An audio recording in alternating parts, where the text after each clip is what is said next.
नमस्कार, good evening.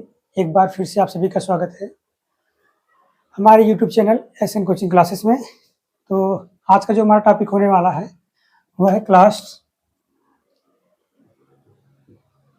12 का chapter second,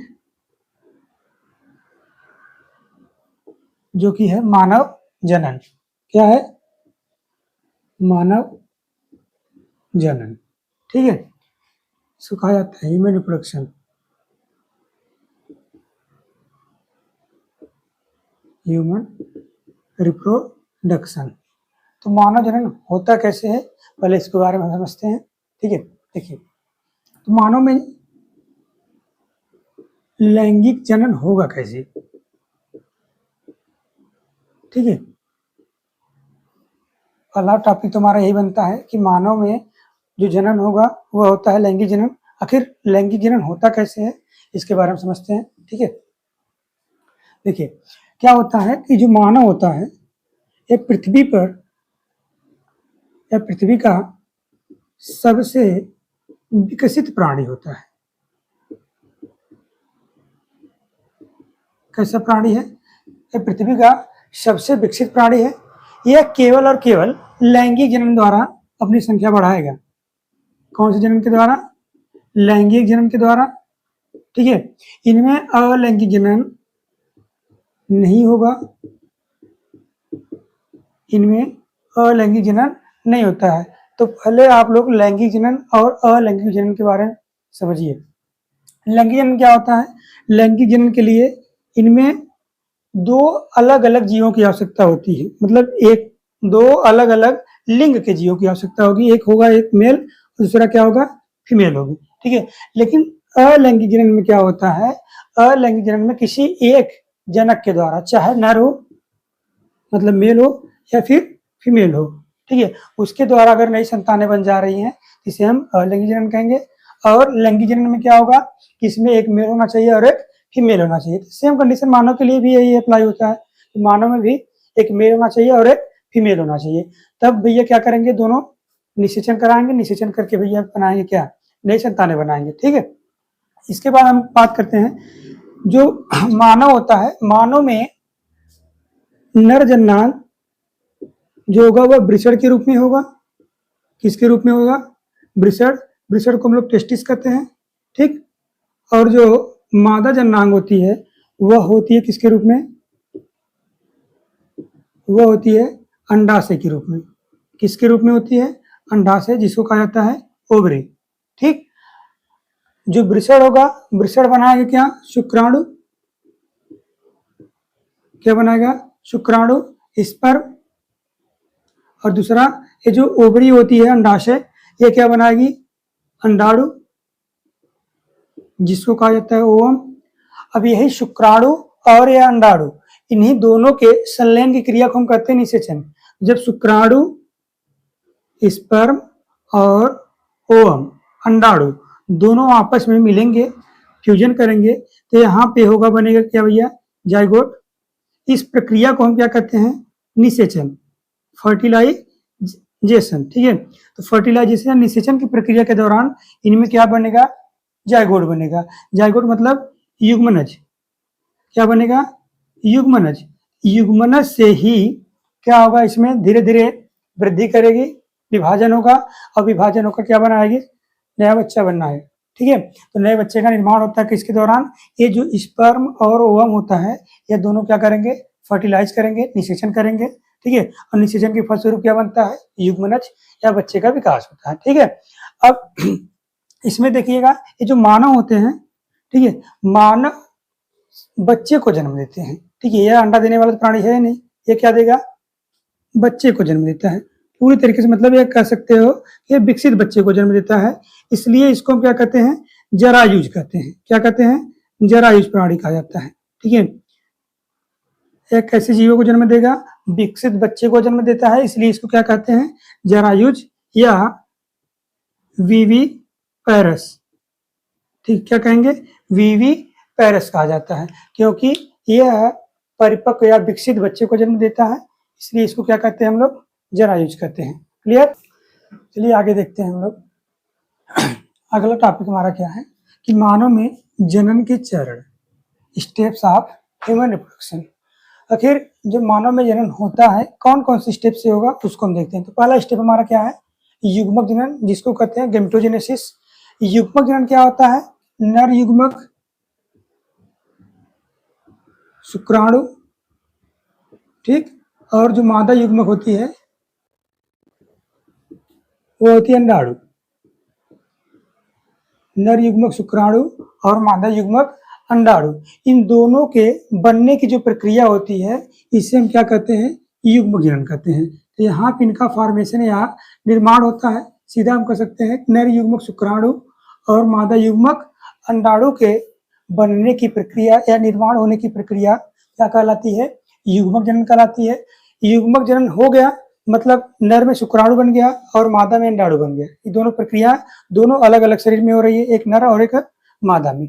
इसके बाद क्या होता है कि नर द्वारा, ये जो नर होता है, नर द्वारा शुक्राणुओं को, किसको, शुक्राणुओं को कहाँ पहुंचाया जाए, फीमेल के बॉडी में, ठीक है, कहाँ पहुंचाया जाए, फीमेल या मादा शरीर में पहुंचाया जाता है।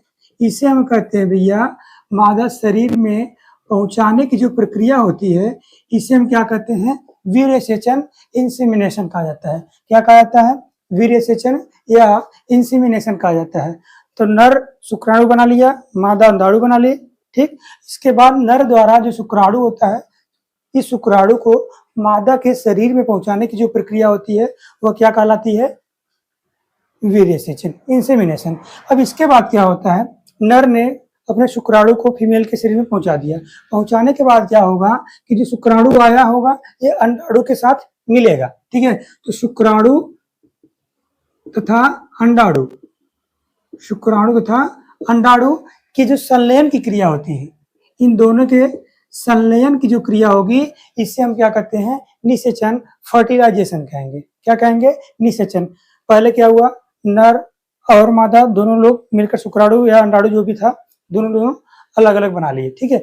अब इसके बाद क्या होता है कि ये जो शुक्राणु बना है यह मादा के शरीर में पहुंचाया गया, अर्थात इंसेमिनेशन हुआ, वीर्यसेचन हुआ।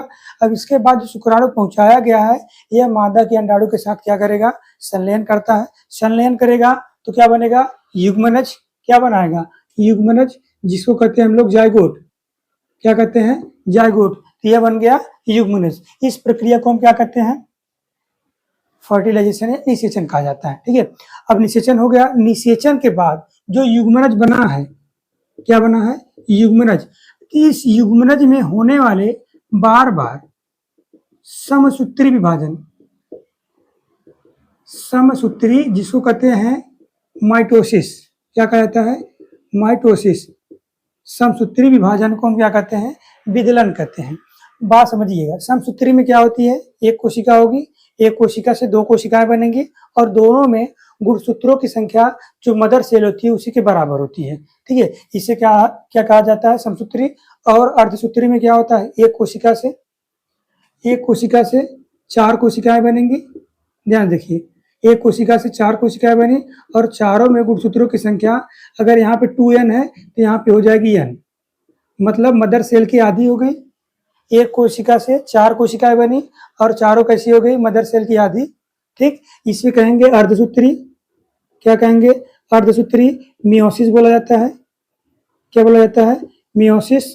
और समसूत्री में क्या होता है, एक कोशिका से दो कोशिकाएं बनेंगी। कितनी कोशिकाएं, दो कोशिकाएं। और अगर यह 2n है यह भी 2n होगी और यह भी 2n होगी, इसे कहा जाता है समसूत्री।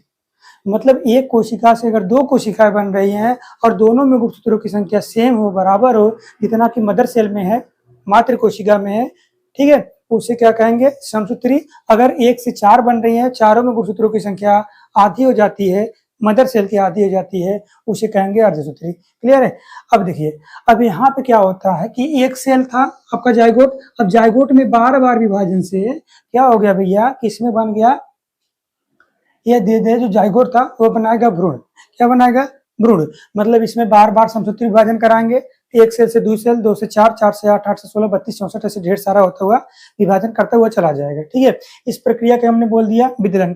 अब विदलन के बाद जो भ्रूण बना है, क्या बना है, भ्रूण, इम्ब्रियो।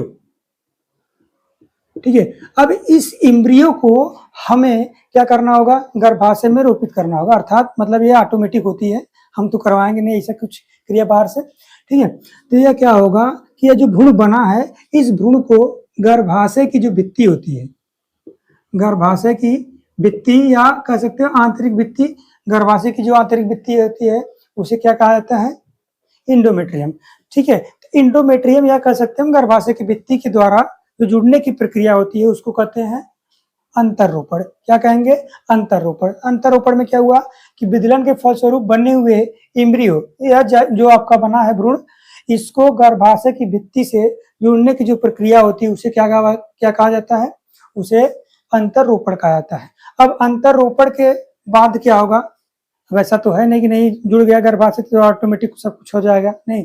अब क्या होगा, इसमें भैया विभाजन होते रहेंगे, ठीक है। और ये जो भ्रूण बना है, ये भ्रूण क्या करेगा, विकसित करके बच्चे का निर्माण करेगा, और ये बच्चे के जो निर्माण की जो पूरी प्रक्रिया होती है, जो जितना समय लेता है उसे हम कहते हैं गर्भाकाल। क्या कहते हैं, गर्भाकाल। तो बच्चे के विकास का समय, बच्चे के विकास का समय क्या कहलाएगा, गर्भाकाल कहलाता है, जो कि हम लोगों में कितना होता है मानव में, टोटल 9 मंथ, ठीक है। 266 से लेकर 280 दिन के नियर अबाउट रहता है, मतलब हो गया 9 महीना, ठीक है। तो बच्चे के विकास का जो समय होता है वह कितना होता है, 9 माह का होता है। इसे हमने क्या कहा, गर्भाकाल या जेस्टेशन कहा गया। इसके बाद क्या होता है, 9 माह बाद बच्चे का जन्म होता है। बच्चे के जन्म की जो प्रक्रिया होती है, बच्चे के जन्म की जो प्रक्रिया होती है इसे कहा जाता है प्रसव। क्या कहा जाता है, प्रसव, पार्चुरेशन कहा जाता है। बच्चे के जन्म की प्रक्रिया को हम प्रसव या पार्चुरेशन कहते हैं, समझ नहीं।